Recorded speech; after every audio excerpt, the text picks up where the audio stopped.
When it comes to correcting others, it's important to consider the potential consequences before doing so. In many cases, it's not worth it to correct someone, as it can create tension and a negative atmosphere. A study by researchers at the University of California, Berkeley, found that people who are corrected in a harsh or confrontational manner are less likely to change their behavior, as opposed to those who are corrected in a more gentle and supportive way. One way to avoid creating tension is to simply stay silent when someone is wrong. This is often the best course of action, as the mistake may not be significant, and correcting them can cause more harm than good. For example, if a friend makes a small error in a trivia game, it's likely not worth correcting them and risking ruining the fun and light-hearted atmosphere of the game. However, there may be times when it's necessary to speak up and correct someone. In these cases, it's important to approach the situation in a way that is respectful and non-confrontational.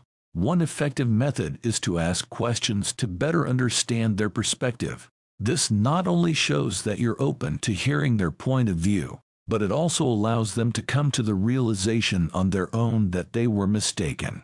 For example, if a colleague presents an idea in a meeting that is based on inaccurate information, instead of immediately correcting them, you could ask questions such as, "Can you tell me more about where you got that information?" Or, "Have you considered this alternative perspective?" This approach allows them to arrive at the correct information or solution without feeling attacked or defensive.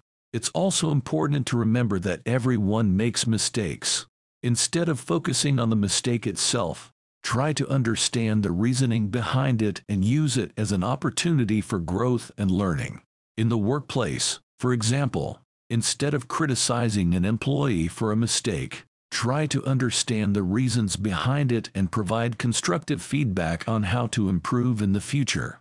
Another important aspect to consider is the relationship with the person you are speaking with.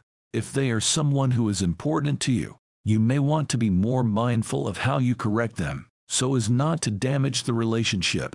A study by researchers at the University of Michigan found that people are more likely to forgive and forget mistakes made by someone they have a close relationship with, as opposed to a stranger or acquaintance.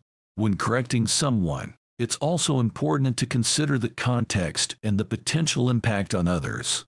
For example, if you're in a professional setting, it may be necessary to correct someone to ensure the success of a project or to maintain accuracy in important information. However, in a personal setting, it may be more appropriate to let small mistakes slide in order to maintain a positive and relaxed atmosphere. In summary, correcting others is a delicate matter that requires consideration of the potential consequences and the relationship with the person. It's important to weigh the potential consequences before correcting someone, and in many cases, it's best to stay silent. If necessary, approach the situation in a respectful and non-confrontational way by asking questions and trying to understand their perspective. Remember that everyone makes mistakes. Try to use it as an opportunity for growth and learning, and be mindful of the context and the potential impact on others.